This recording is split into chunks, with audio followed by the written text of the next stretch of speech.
So, hi, Carla. Hi, Darryl.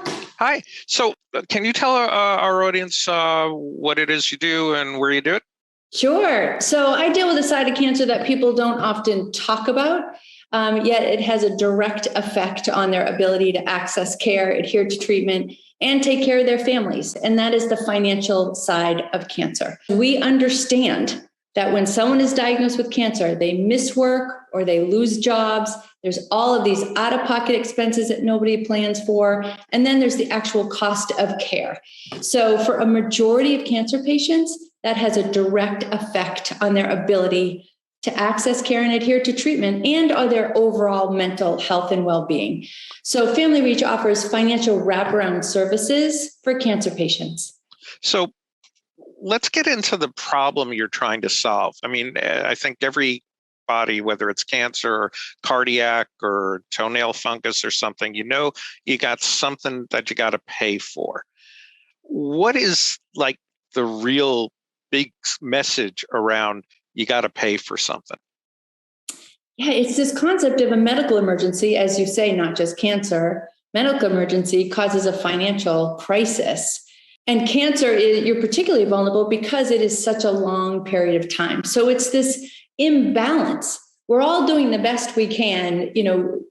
Life is expensive. You have all of your basic Maslow hierarchy of need costs, your housing and your food and transportation, life, right? It's expensive. We're all sort of balancing our checkbooks every month anyway. Then you throw cancer or a medical emergency in there, and your whole financial ecosystem has been completely disrupted. So now you have to pay, you're filling your gas tank more because you're going back and forth to a hospital or doctor's appointment. Your insurance co-pays, all of these little things add up on top of the fact that your paycheck has either gone or is dramatically cut because you're missing work. So it's math and it doesn't add up. And why doesn't it add up? I mean, here we are in the United States, for the most part, about 20% of the people watching this will be places with national health care. But everyone sort of knows that the United States, people struggle with insurance, trying to understand it, trying to sort of fill out the forms correctly, and suffer the abuse of monthly bills, some or most of which have already been paid for by other people, and now people are getting double billed here and there. Why is that happening uniquely to the United States? Yeah, you're asking the million-dollar question, why is the healthcare system so broken? And I don't know that I'm equipped to answer that. I know that the formula is that it doesn't add up. You lose income. You've got all of these layers on top of having a life-threatening or serious diagnosis. So it's a full-time job for many to figure that out. And it's broken, Darryl. And there's a lot of work that has to be done. And I'm in the trenches with patients, trying to help them with their financial reality because of cancer. And I guess I will say this to your question. I don't know that there's one thing. I think it's many things. The insurance companies, there's the cost of care, there's employers. Many people only get paid for when they work. There's the Family Leave Act. I think there's many answers to how we can solve for that problem and how it got broken over the years.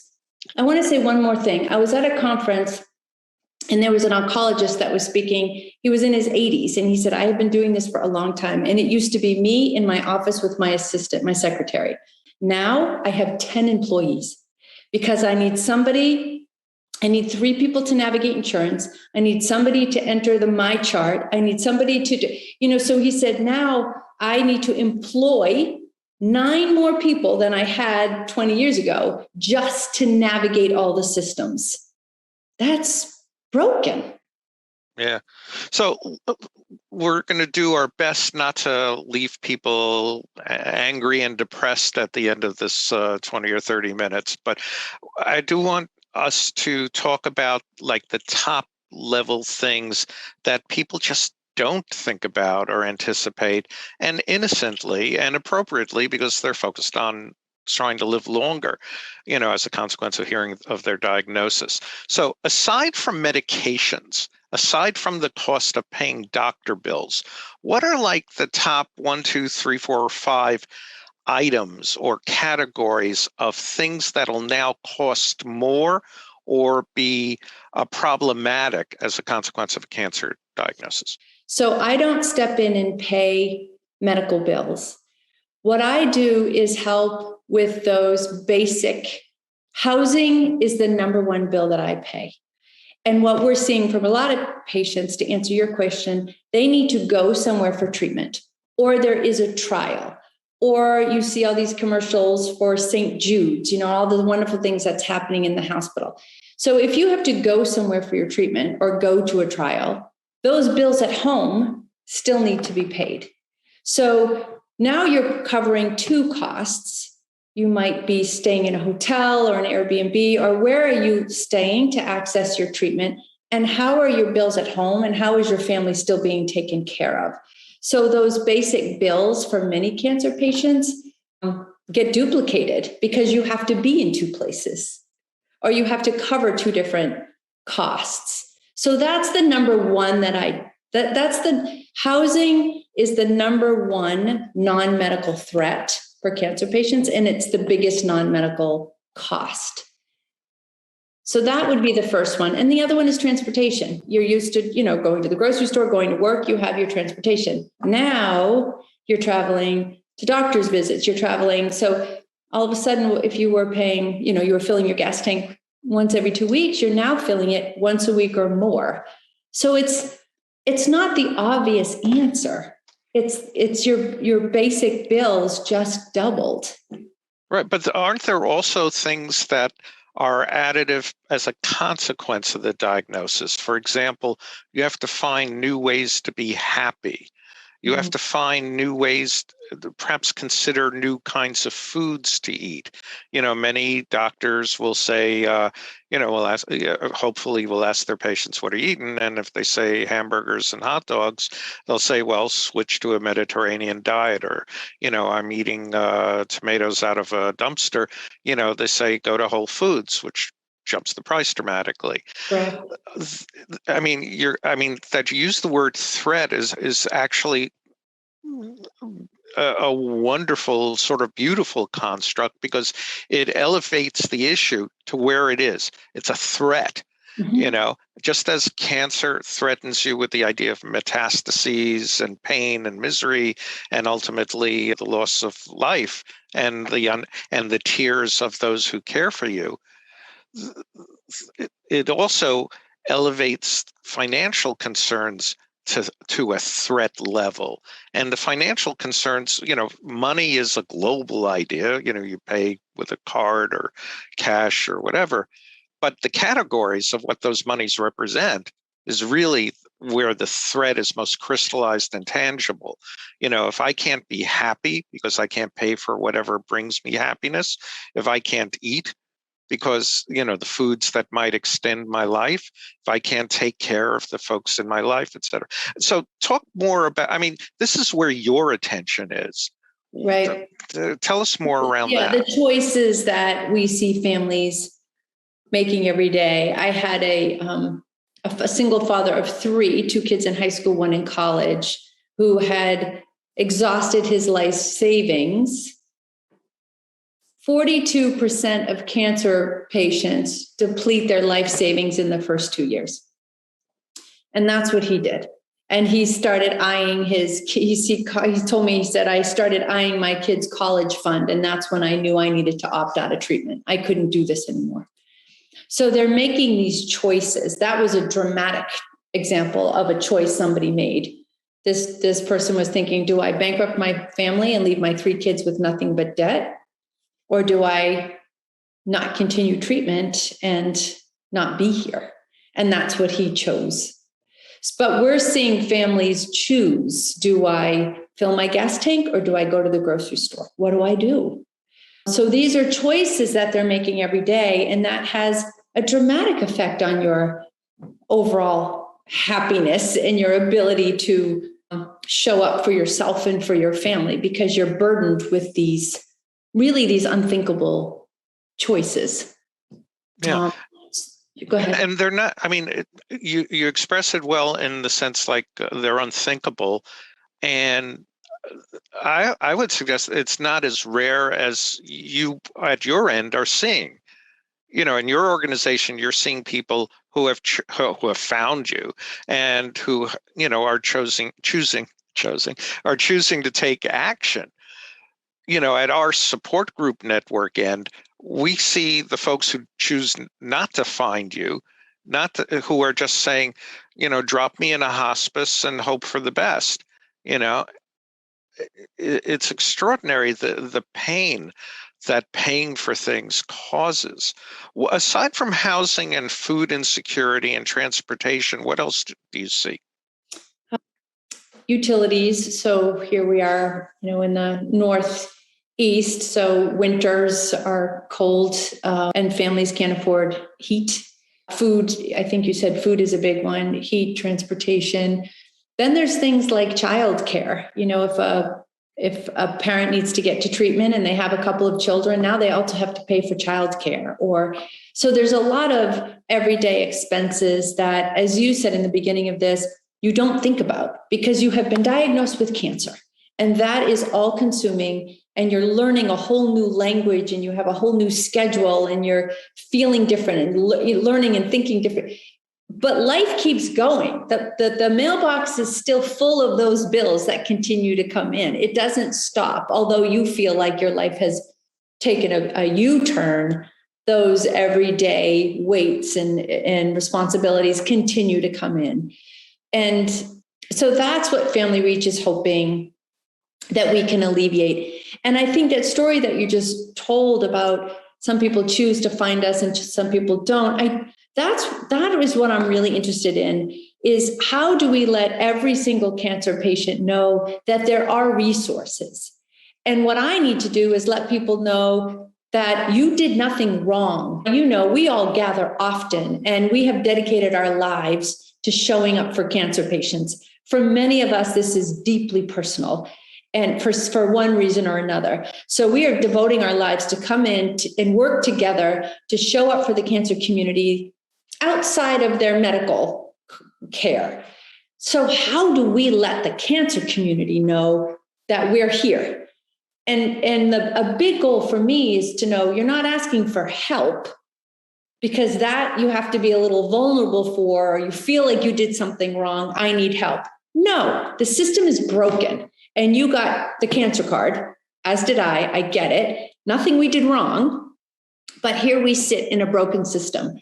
So please tap into all of us that have dedicated our lives to say, we need to step in where the system is broken and support cancer patients because we get it on a deeply personal level. So how do we get people to know that we're here and we want to be a part of their cancer journey? Right. So who are the people, not who, but what do the people who do succeed in getting to your help and help of other organizations and such, what do they look like?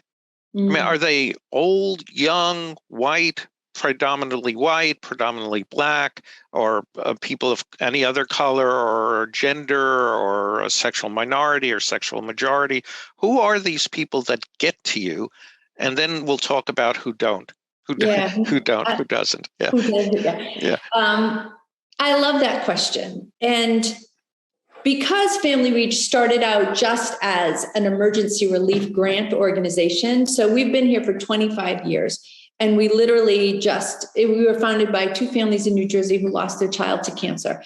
And so they saw this side of cancer. They saw families losing their home, living in their cars, living on friends' couches. They saw it. They saw them not being able to get food or pay for parking. And so they devoted their lives and they started Family Reach, just originally giving out emergency relief grants. That is not an organization that you can come out and put billboards all over the cities saying we can help you, because there's not enough money. The problem is too big. So once we developed our financial wraparound services that include a financial guidebook, We give patients or families a financial coach, financial advocate that is a certified financial planner. They are a bevy of resources to help you sit down and just understand what is the financial picture and how can we help you navigate this. We have resource navigation. So now, and our grants still. So now we're more wraparound services. So to answer your question, we partner with over 500 hospitals across the country, and the oncology social workers come to us to say, I have a family that could use your resources. So until recently, people who found us came through the hospitals. Those are the ones that were lucky enough to be in one of these major cancer institutions. 57% of the population that we have served over the past 25 years have been minorities. We started out just in pediatrics and in the past 10 years expanded to young adults and adults. So now we have equalized the age gap. What was the other question? A lot of single parents come to us because their income has been cut to zero. So you mentioned 57% minority. Are you referring by minority? What do you mean? Black, Latina, Asian. I don't have it all. So, off the top of my head. And of those, so mostly people 50 years old and younger or older? Mm-hmm. Family Reach really focuses on the family. So our guidelines ask that there is a minority in the home, or, sometimes you have multi-generational families, so because we were pediatric, I would still say about 60% of our families go up to from 0 to 39 are the peds and young adult. Okay. And the other 40% goes up probably, I would say 40 to 65. All right. So I'm trying to make this relevant for our prostate cancer focused audience, who are going to be older men diagnosed with prostate cancer, a handful of transgender women, but the majority will be men. I mean, the overwhelming majority will be men 40 years old and up, although there are many men under 40 with prostate cancer. The idea of people saying that men don't take care of themselves and don't speak for themselves. I mean, I think Malecare over 22 years has debunked that. I mean, that's just a sexist meme or a gender-focused form of bigotry to make an excuse for not taking care of men or not listening to men. But is there a sense that men who have had careers, who have been self-sustaining and sustaining their families, and now find themselves close to or in a form of retirement and challenged economically? I mean, that's a whole nother head trip for people. It's almost like a refugee situation. You're living in one section and, a major event forces you to move somewhere else, basically leaving everything behind. What kind of way the person? Yeah, so many of the dads that come to us, one of the first things I hear is, I'm supposed to be able to take care of this. So I love that you are looking to debunk that. And that's why I started and will continue to say the healthcare system is broken, and to let you know that you did nothing wrong and that you are stuck in a broken system. I'm hoping everybody can understand that they did nothing wrong and that you can't, that the cards are just so stacked against you when you have cancer and you're trying to take care of your family and your health. Those are two competing full-time priorities, and both are very expensive. Yeah. Let's not leave our audience with doom and gloom too much. I mean, I've already said that 2 or 3 times. Also, I want to say, I think I was correct first by saying the word don't as opposed to doesn't. That's been sticking in my head for 10 minutes. Well, we're making great progress. Yeah. I mean, grammar is important, and I've never been really good at it, but thank goodness for the online tools that help me now. The opportunity to help people exists. It may not be perfect or ideal or really adequate, but it's there. Of like 100 people that come to you, and let's even try 100 older people who come to you.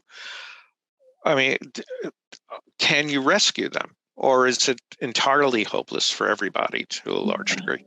No, we can certainly help. We can certainly help a few ways. One is through financial education and the financial coaching. I cannot say enough about this program. When you're diagnosed with cancer, you get a medical care team. They are focused on your cancer.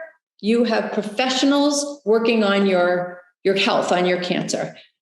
To have a professional financial care team, a certified financial planner that says, we can defer this, we can automate this, we can, they come in and they look at this financial situation that you're in, and they see ways to lower that stress and to lower that. We have a credit and debt consolidation program.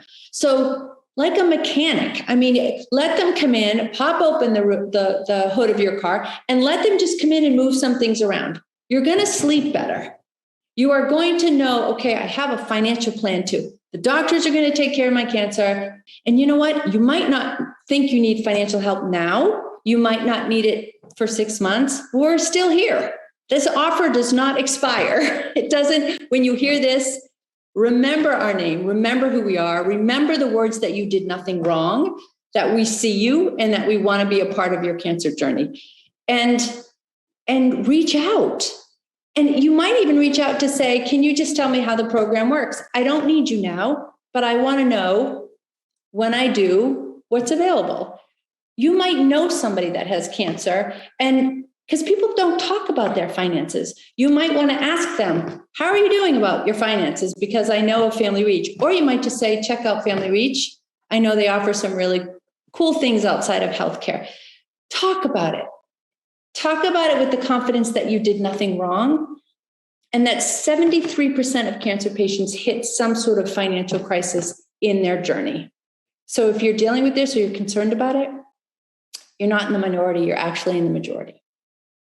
Carla, thank you for taking time to talk with us. Thank you for being part of our conference. Thank you for the work you do, and undoubtedly the people that you've and your organization and all your friends and colleagues have taken care of are grateful for everything that you've ever done for them, even if it was just put another penny in their piggy bank or so. So thank you. It's an honor to do this work, and thank you for letting us share our slice of the cancer journey. Hey, a slice, it's never a slice. It's just like one big molecule, and we're all neutrons floating around it, All right. See you around. Thank you. Bye.